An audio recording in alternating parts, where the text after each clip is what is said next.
Hold on to your butts.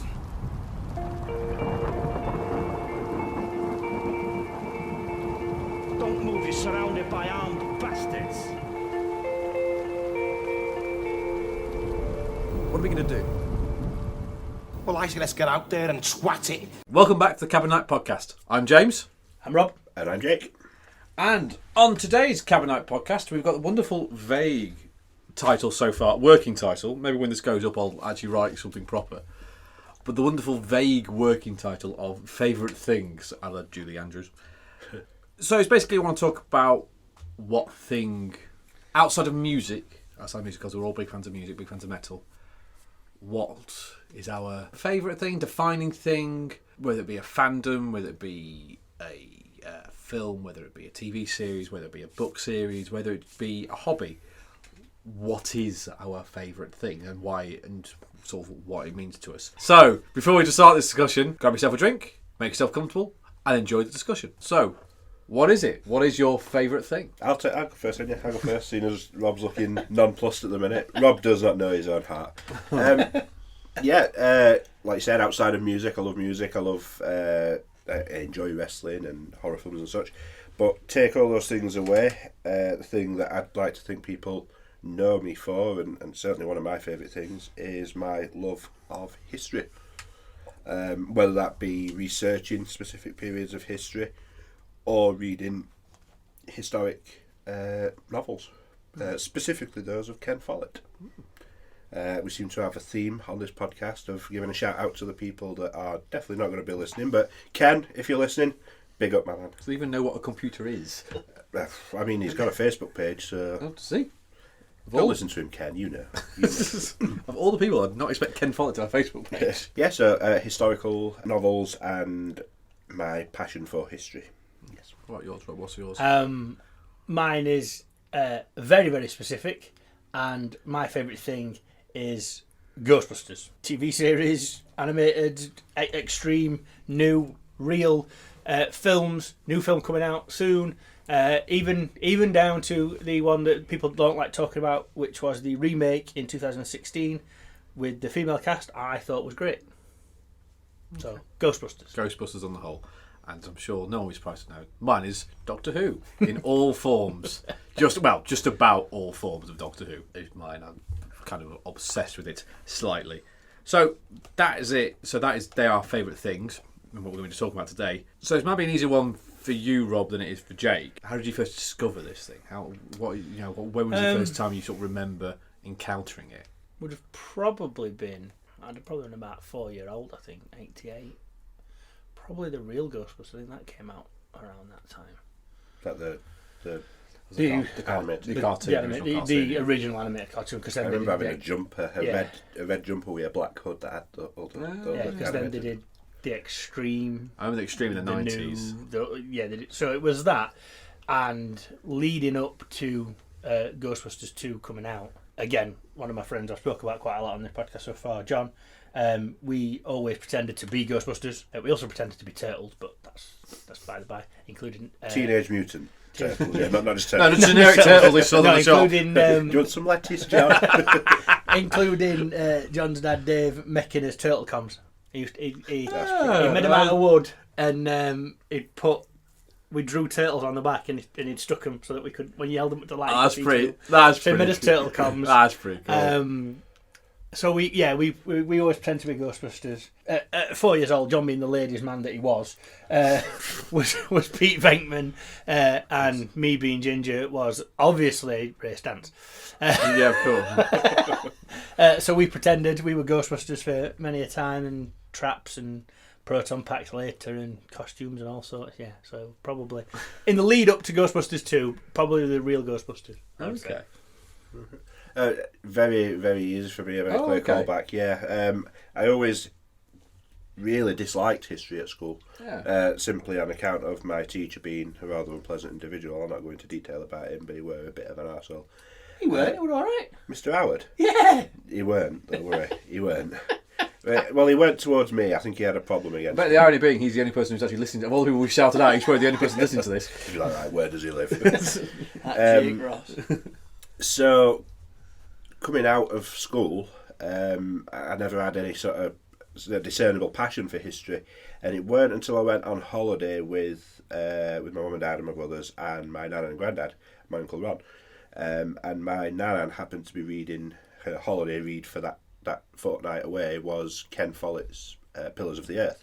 I don't call that a holiday read. It's a great book, but I wouldn't call it a holiday read. There you go. But my nan, this passion I have for it, I think it comes directly from my nana, who again in her own way had her own very different periods of history to my own that she was passionate about, but just as more so, I'd even say, into a historical novels and whatever. But yeah, she read that, and because she enjoyed it that much, and it is indeed a fantastic book, she finished it inside the first week, and she said, "You should read that. It's really good." And I'd read it then before the holiday finished, so we both read the book, and obviously you've seen the book. You've got the book. It's I know. I don't. It's the one I don't. It's the only one I don't have actually. I've got all the others. It's the one I don't have. If ever you want to brick someone's windows, use that book. It's a hefty tome. It's a meaty book, isn't it? Yeah. Yeah. Yes, and I remember reading it, and from then on, just being absolutely in love with the time gone by, and that's branched out into lots of different aspects of bygone eras. So not just sort of the Middle Ages as that one is, or medieval times, whatever. My passions since then have developed into things such as Viking cultural history and Viking mythological. So I wouldn't call it history, but you know what I mean. And Roman history, sort of classical history, such as Greek and Roman. So, okay. Yeah. But yeah, I can absolutely pinpoint the moment at which my nan said, "Read that, you'll enjoy it." So, my nan, that's what I've got to thank her for it. Yeah.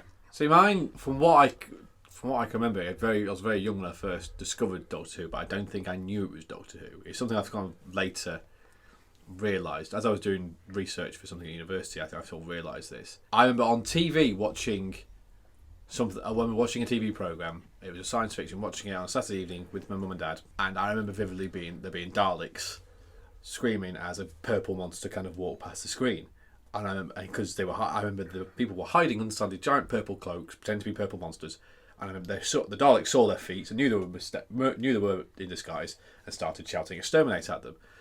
Now, obviously, in 1993, Doctor Who wasn't on TV, so for years I thought this was a constructed memory. I thought I just made it up.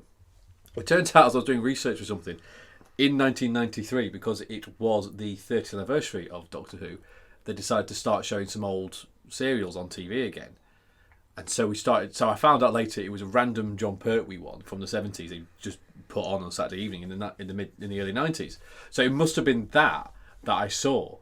And then my dad had a video of, it was called The Tom Baker Years, and it was basically Tom Baker sat down being Tom Baker, narrating short extracts from episodes of Doctor Who he'd done. And I remember vividly watching that with my dad.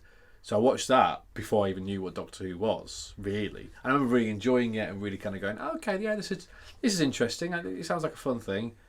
And then I'd hear that the theme tune would be on like Complete, because for some reason when I went to the library I liked to get out CDs of TV theme tunes because I was that type of kid apparently. You still do, don't you? You still listen to movie soundtracks. Well, yeah, I do listen to movie soundtracks. Yeah, but they're soundtracks rather than just the TV themes. You know, here's the theme to Happy Days. You know, here's the theme to Cagney and Lacey. You know, why? You know, so I remember sort of being aware of this thing, and then in 1996, when they released the TV movie with Paul McGann, we were in. I mean, I love Paul McGann. I absolutely love him. And I remember it was the first time I watched Doctor Who live, as it were, you know, with everyone else. We were in Ireland at the time, and we watched it. And my dad was like, "No, we've got to watch this." Because my dad's a big Doctor Who fan, so no, so we've got to all watch this together. And we did all watch it as a family. I remember it scared me. It really did scare me. A few little, I know, with hindsight, it's not scary at all. But as Invasion of Earth. No, it was just called Doctor Who the movie. It was just called Doctor Who the movie. You're thinking of the Peter Cushing ones, which are Doctor Who and the Daleks, and then Doctor Who and the Dalek Invasion of Earth 2150 AD. That's the one I watched. Which are great. They're really great, really cheesy, really camp, fun. So I watched that and I remember being really enamoured with it, going, I really like this. But then obviously because there wasn't any more Doctor Who on TV, I kind of forgot about it. So then when it finally came back properly in 2005, I just fell in love with it straight away because it was high concept sci-fi with a budget.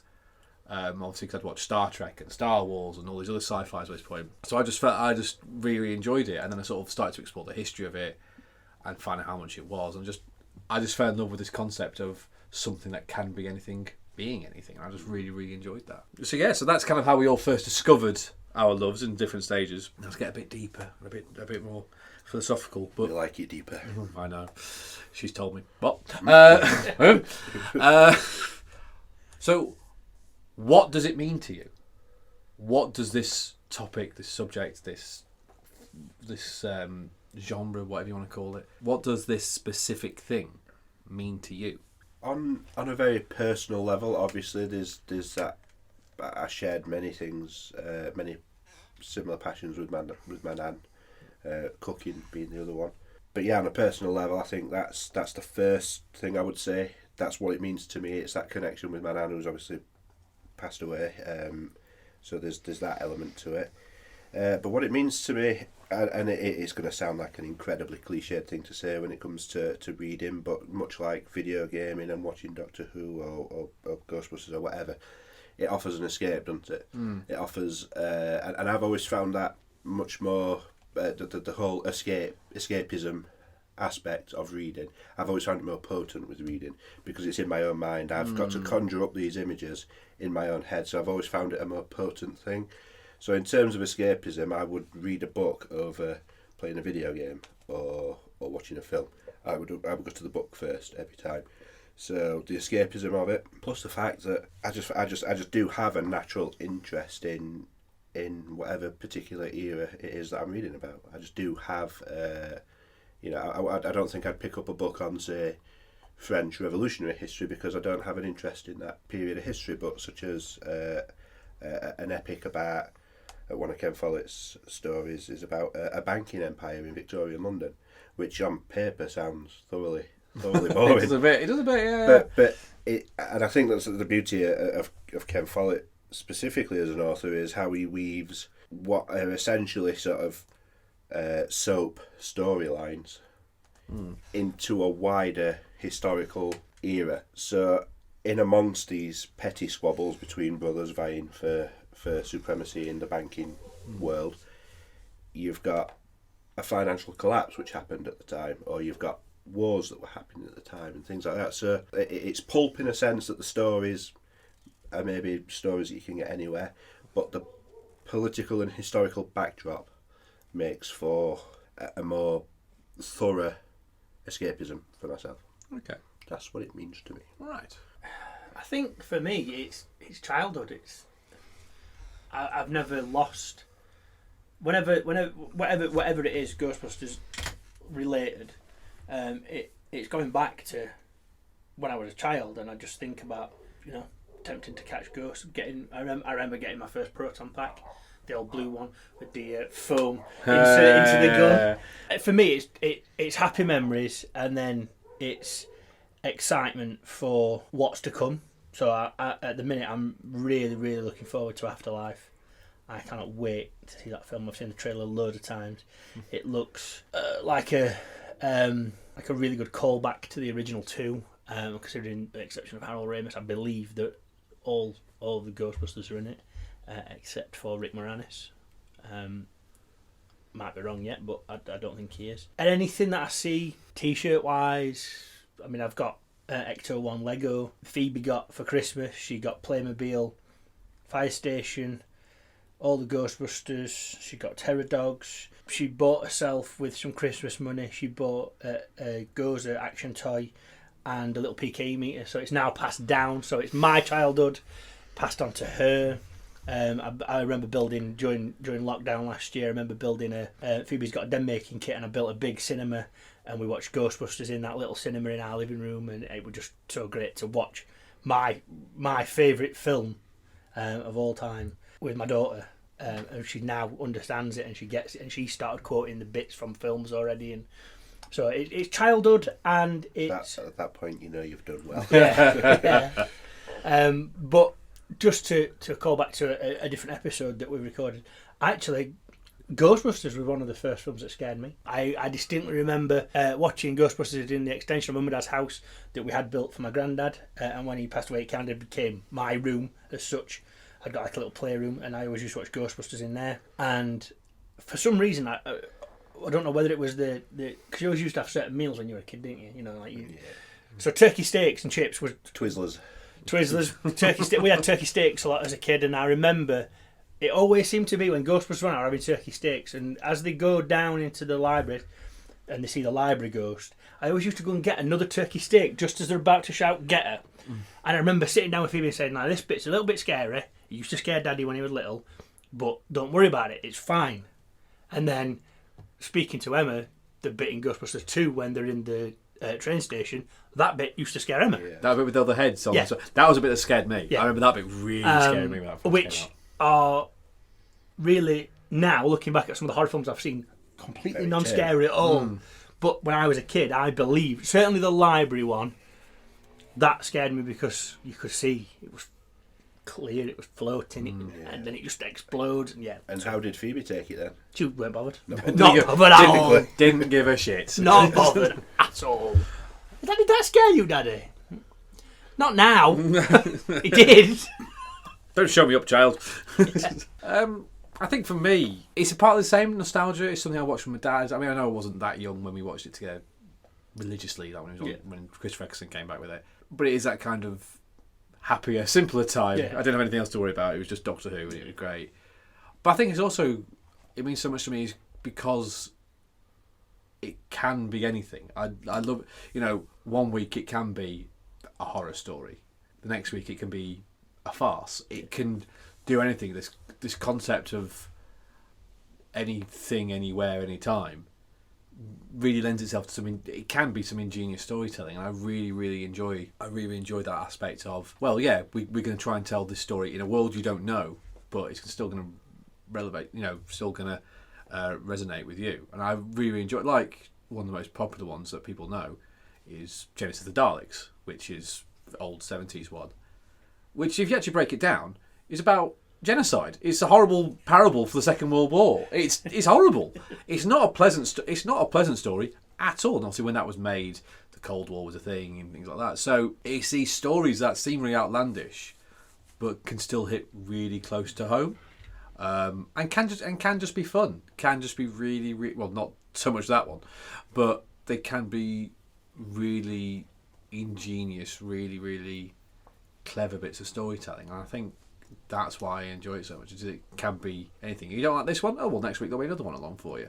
Yeah. Or you don't like this. You don't like this Doctor? Well, there's another one there you'll probably enjoy. Go and find that. So there's something for everyone. And I think that's one reason I enjoy it so much. Again, it partners with a nostalgia, like you say.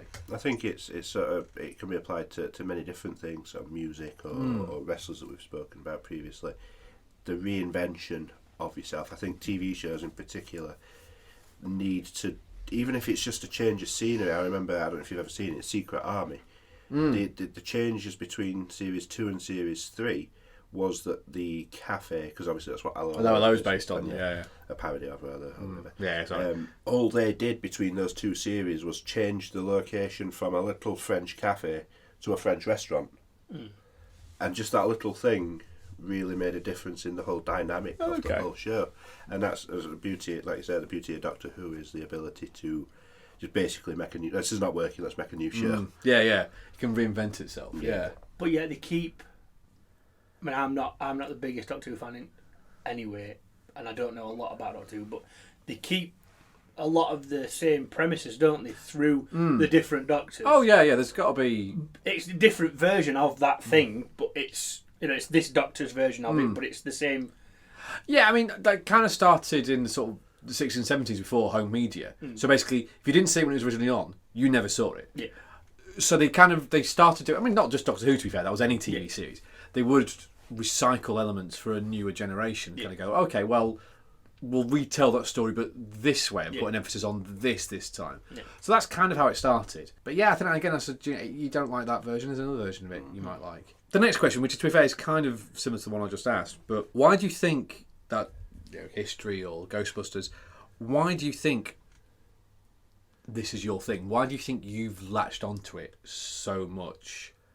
Besides music, why do you think this is your definitive fandom? Why do you think this is your definitive passion outside of music? What is it? I mean, I'm pretty sure it's quite similar to the question I just asked, but I just don't know if you could try and if there is a certain aspect. I mean, there might not be an answer to this question. I've asked this question. I'm not sure I've got an answer for it. I do have one. Yeah, I have an answer. So you've heard the phrase, in order to see how we need to be in the future, we need to look to the past and avoid the mistakes of the past. And of course, there were a lot of things that we as a human race did in the past that were deplorable, and we need to learn from those things.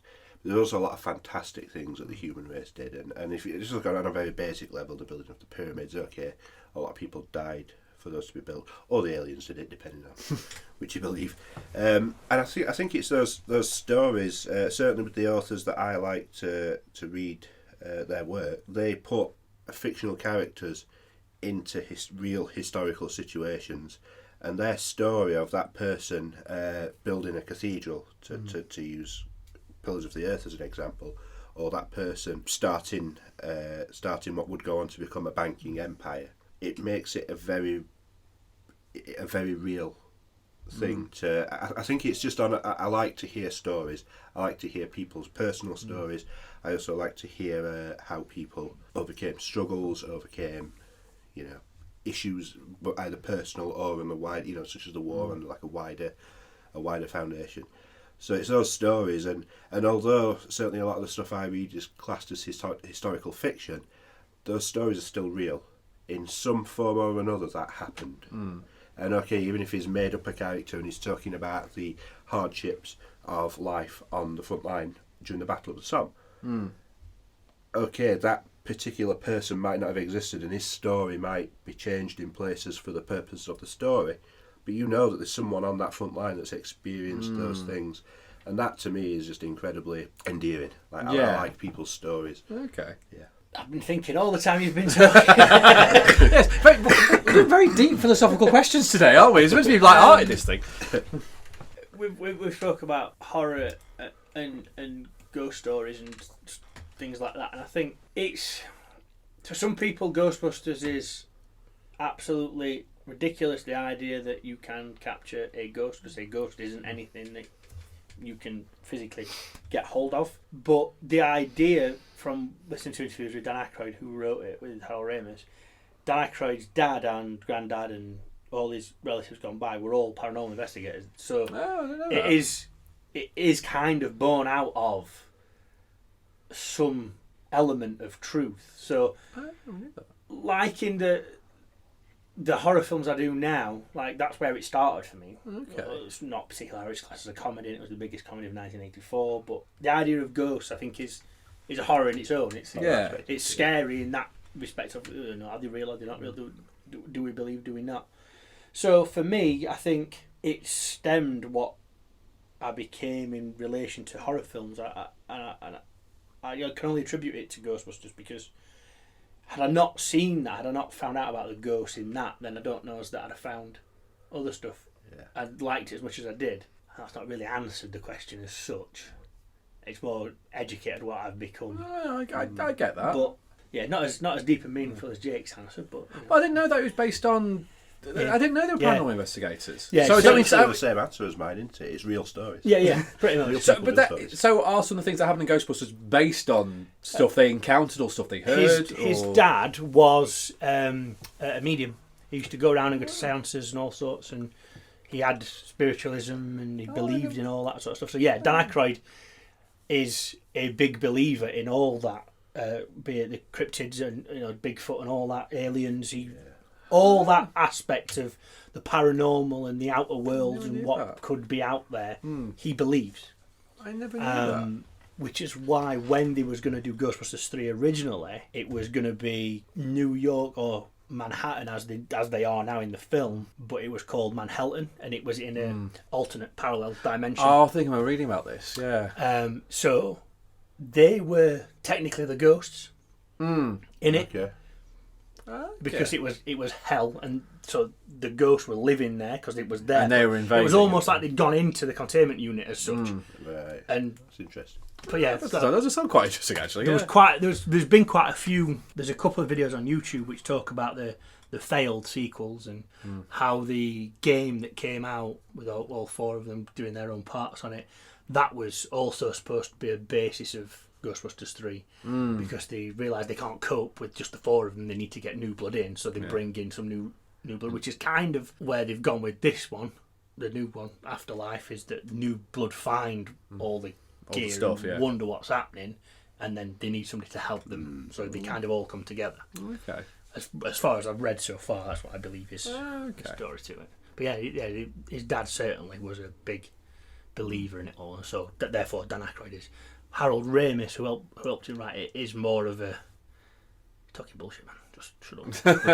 It's just fun. I don't know. So the idea is Dan Aykroyd, and then Ramis has kind of put it into a bit more of a, well, we can't just talk about this like a scientific approach. Yeah, we can't talk about this space age thing just because we need to put it into a film. So we'll take that and we'll bring that over here and we'll go that way. Okay. I did not know that. I did not know that. And I did not know that. I think for me, it's because it's such a robust... For Doctor Who, is such a robust entity. There's so many facets to it. There's so many different things. So I grew up, I watched sort of the more family-friendly stuff. And as I've got older, I've discovered like the audio dramas and the books, which have got a slightly more adult theme to them. Dealing with much more darker elements, dealing with things that you wouldn't get away with on TV. Such as there's one story, I'm not finished listening to it yet. But they go to an abandoned campsite and there's TVs, and you're not allowed to have a TV or radio on the campsite because the static picks up the calls of your dead loved ones and they're trying to talk to you. Which, for Saturday tea time, probably not going to talk about. Yeah. But on the other side, that's a really, again, using sci-fi to explore some darker themes, like death and what happens next. I just find that really, really interesting, that using science fiction to, because you know how much I really like science fiction, but using science fiction to explore human emotions and human concepts, which I find I find that really, really good. I find it interesting, which I've realised I've just said 3 times, and I will cut that out. But it is interesting. It is very interesting. It's interesting. Yeah, is it interesting? It's interesting. It's interesting. Are we sure it's interesting? I don't know, maybe. I think it is. Okay, a bit more of a lighter one. Again, it might be harder for you to answer. I feel. What is your favourite piece of memorabilia or something that you own from this fandom or from this aspect? What is your favourite piece of memorabilia? Memorabilia, again, might be the wrong term for your topic of history. Yeah. But obviously for Ghostbusters and for Doctor Who, it's a fine term. But it might be a more interesting term for history. It's certainly not a piece of memorabilia in the traditional sense, but I've still got the book that my parents bought me, Pillars of the Earth, when after I'd finished reading my Nanan's copy. My Nanan's copy was donated to charity after she passed away. But several Christmases prior to that, my mum and dad bought me Pillars of the Earth and World Without End, which is the sequel, and I still have those to this day. Yeah, I still read them. I must have read Pillars of the Earth about 8-9 times now. So for a book of its size, so it's a meeting. Yeah, in that respect, you don't tend to have memorabilia as such. To offer something maybe slightly different, when my wife and I went to Norway, we visited the Viking ship museum, and that was fantastic. And in the gift shop, I bought a little Mjolnir hammer pendant, which is still hanging from the rearview mirror in my car. And again, that's obviously a call back to my love of Norse mythology and Norse sort of culture. So yeah. Okay. I have a couple, I think, really. I don't think there's one specific thing. For my 30th birthday, All those years ago. a long time ago, Wow. I know you two have only just got there. Back in my... We are talking about history. Yeah, so. exactly. Yeah. Emma bought me the Lego Ecto 1, and I think she let me open it like the night before at like 10 o'clock or something like that, before my birthday. I came to bed at 4 o'clock. I stayed up and built it that night. There was no way I was not finishing that, so I stayed up and built it. She also bought me tickets to my first Bloodstock, which was 2014. I think, Yeah. Bloodstock or Ghostbusters. Yeah. The other bit is I've got a film cell from Ghostbusters. It's really strange because the picture is not the cell. So I've got a picture of Dan Aykroyd, Bill Murray, and Harold Ramis stood covered in Stay Puft Marshmallow Man next to the car. And the scene that's in the film cell is when they're in the Cedric Hotel in the ballroom trying to get slime. Completely different bit, yeah. Completely different bits of the film. One bit's not actually in the film, but yes, I think those two bits are possibly my favourite pieces of movie. Okay. So I've got a similar answer because mine is also a Lego set, which we can see behind the microphone. My Doctor Who Lego set, which I love, is just it feels like it's definitely one that is meant to be played with as well. Because some of the more adult Lego feels like a bit, like you see the one underneath, which is the is a lunar lander. That definitely feels like it's not meant to be played with. That's meant to be observed and looked at. But it feels like the Doctor Who one's one that's meant to be played with. So I do kind of feel bad. Official. It's official, official Lego Doctor Who. Yeah. It's the only one they've ever done, which is a bit annoying. There's a website where you can, I think it's called Minifig Me, and there's some they've pre-made, but you can also upload your own pictures. And they will make minifig. Like some people, for example, have done bottom ones. They've done Eddie and Rick from. I think I got a Breaking Bad one. Yeah, so there's companies. I mean, they're not cheap, but they're really cool.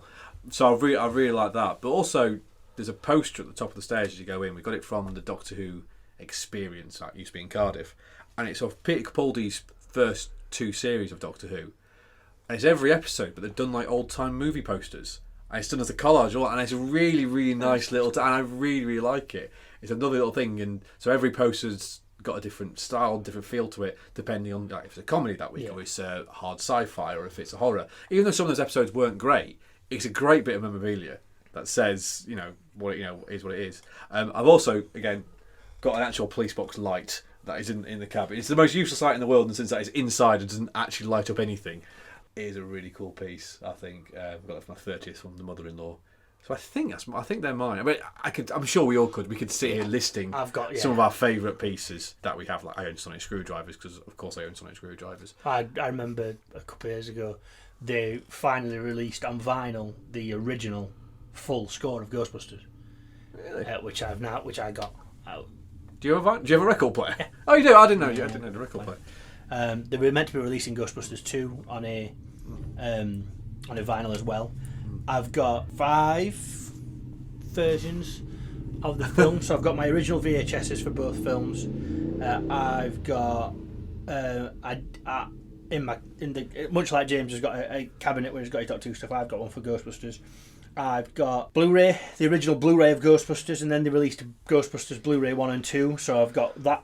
That's the one I watch, if anything. Emma also had a DVD set of Ghostbusters. I've got a special edition DVD of Ghostbusters. It's got more features on it.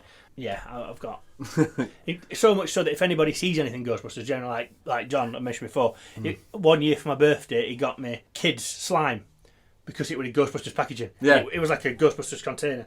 So I've got that. Anything anybody sees Ghostbusters. Yeah, same with Doctor Who. My phone case is Vigo from Ghostbusters 2. My wallet is Ghostbusters. Yeah, it's same for me. Anything with Ghostbusters, anything with Doctor Who on, people will go, well, we don't know what to get you with Doctor Who. And I'll, 9 times out of 10, I'll really like it because it's got Doctor Who on it. And same with you. I'd like you to buy.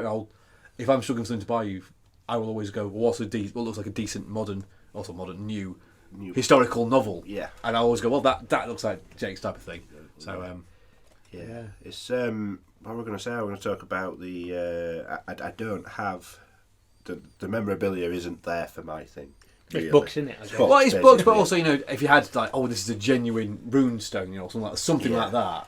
So just to sort of, seeing as you are listing all the memorabilia you have, there was a time obviously when I really really enjoyed Breaking Bad, so I got quite a few certainly from yourself and Haley. I got an apron.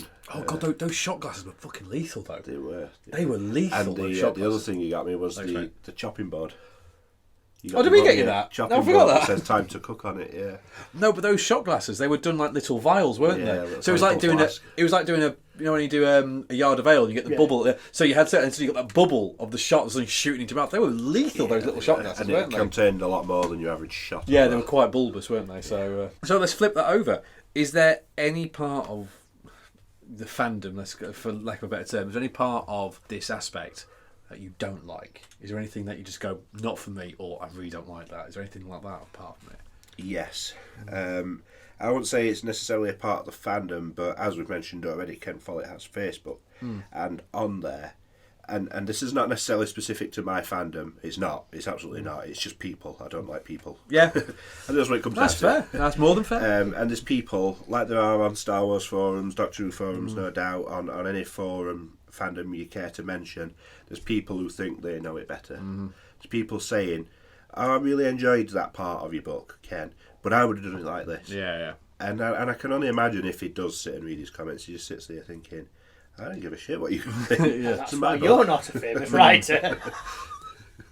So I think, it's not specific to my fandom, but it is something that... I'd say something I say coached them what I was going to say as well, but yeah, I agree. Other than that, again, it's not really something that, you either like it or you don't. It doesn't really garner much discontent in amongst its fans. Well, it just, for yours, I remember, because what sort of made me think about this question a little bit, and a little bit in terms of history, was I have a friend who studied to be an archaeologist. Specifically, she wants to do Egypt archaeology, but she found that the people who, for the most part, were going into it, sort of Egyptologists, they were very cliquey.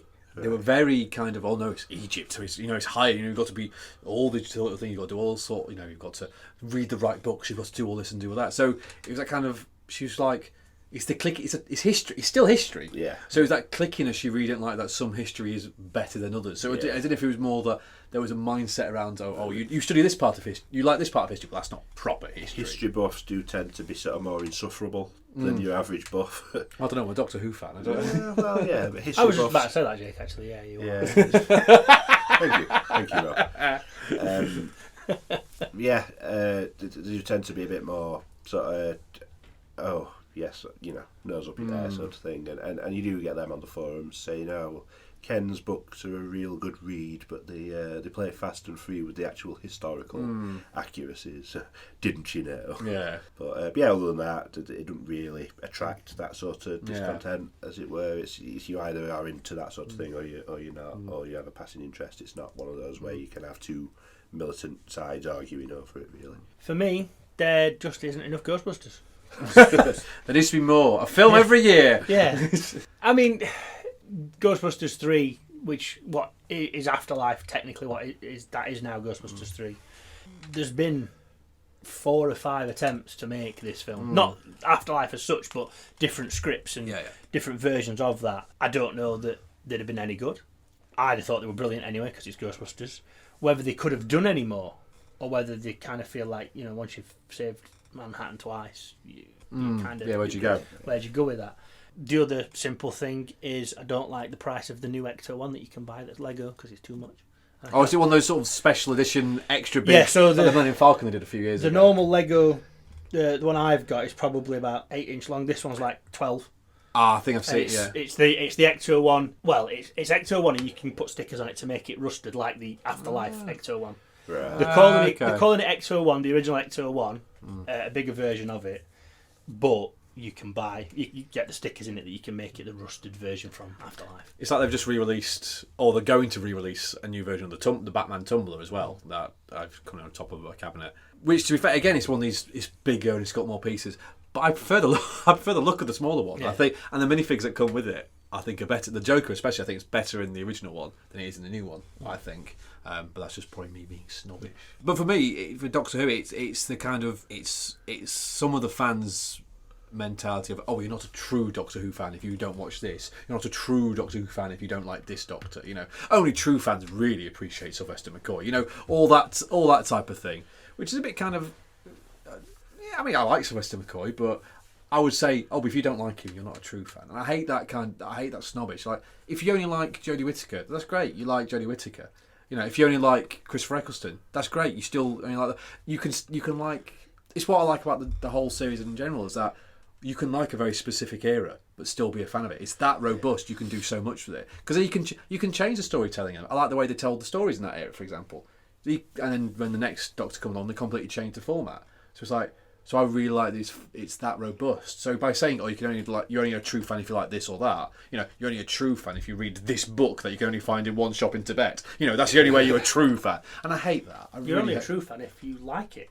surely.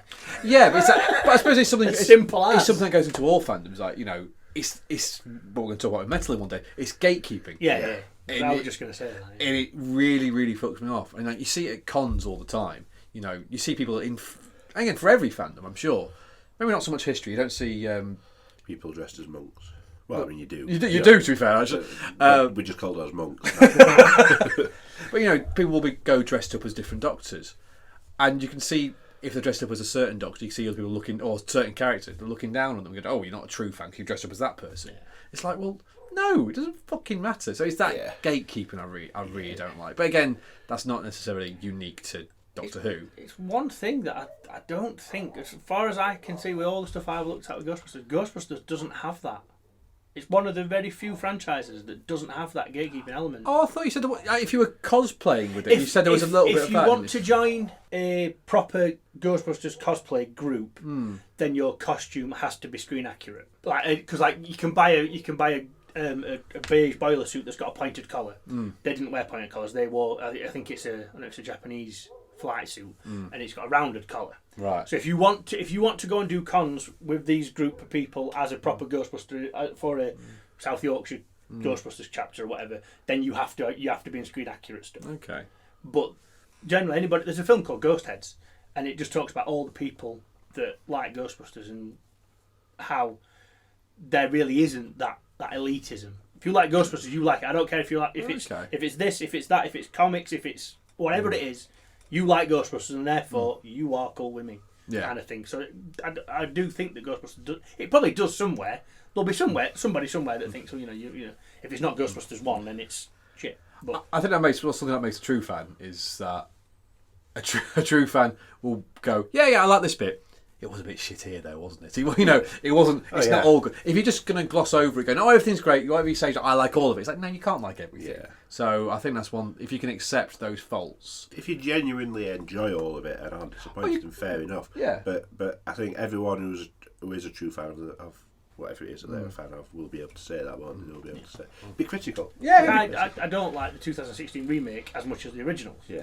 It's not that it's a bad film; it's a great film. And if there hadn't have been Ghostbusters to go against. Yeah, if you hadn't had that context beforehand, maybe. The bit I really didn't like about it was what they did with Chris Hemsworth. Because they made him a blonde bimbo. Which, not that was an issue in itself, but it just seemed like we are a female lead, we're all female leads, and we're going to make him the stupid character. Which, some films do that with women, and that's... And I think that's wrong as well, but...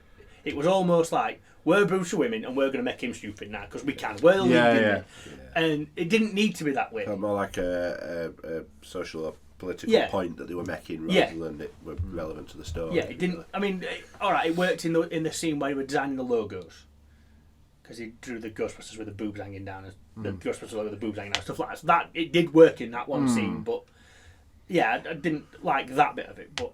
I enjoyed the film. I thought it was really good. I liked the opening scene, which was very reminiscent of the Library Ghost, where they went around the haunted house at the beginning. So I've not seen all the new one. No, I've not I seen went it. to cinema to see it. So How am I not surprised? I've already told them I'm going to see Afterlife at least 10 times. So one final question before we wrap things up. What's your favourite memory or moment involving this thing? What is it? Is there a defining kind of, I'll always come back to that. If it's a film, is it a quote? If in one of the books is there a specific passage or specific chapter that you go, I love that bit. Is there anything in particular? Yeah, the one thing we're talking, obviously historical fiction as a broader term, but I've used Pillars of the Earth as the defining example. So in those novels, I think, having read it, you'll agree, Ken Follett does villains very well. He does villains incredibly well. And not in the sort of typical Machiavellian moustache twirling way, but in the really dirty rat way. Really some of the sort of political power struggles within they make you angry at that person. So Waller and By God, whatever you want to call him, his downfall in book, not the TV series, but in the book, he's just so humbling because you've got a guy who's metaphorically climbed to the heights and used his position and his power all through his own gain, only to be humbled and knocked down to the level of a novice monk at the very end. See, now it's weird because when I read the book, I thought, no, he needs to have a more dramatic ending. He's done so much in the book, more dramatic ending. He deserves a nasty end. But then when I watched the TV adaptation and he had that dramatic ending, I returned to you going, no, it doesn't work. He needs to have that humbling. It was really almost anticlimactic. Maybe it was just the way they did it, but it was kind of like, no, he didn't pay for anything. It was just so contrived in the TV It was a series. bit contrived. You are going to climb to the heights before you fall back down to earth again, and then the literal way of the way that they did that is have him climb up a cathedral and then fall off it. Yeah, it was kind of quite random, wasn't it? Whereas the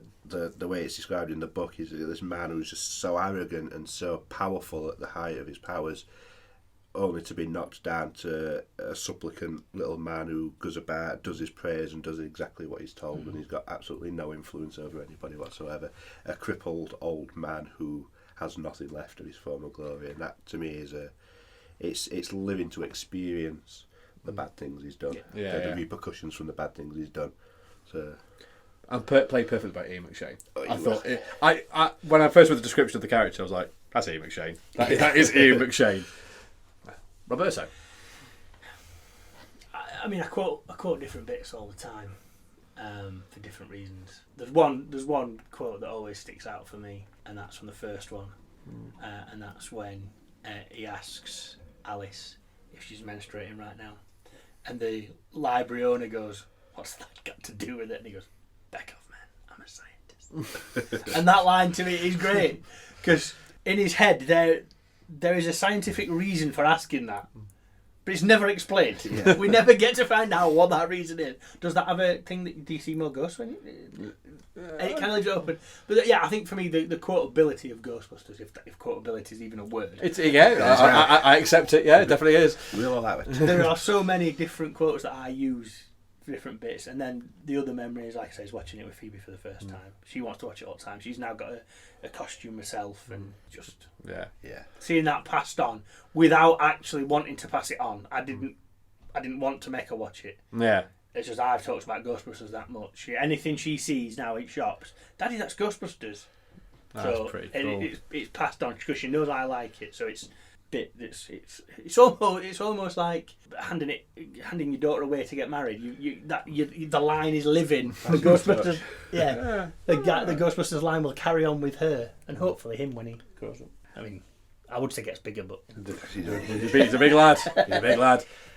Again, I think for me it's quotability. You know, something's got almost 60 years of history. There's a lot of quotes in there. Yeah. But I think for me, there's one quote Tom Baker said, and it sums up.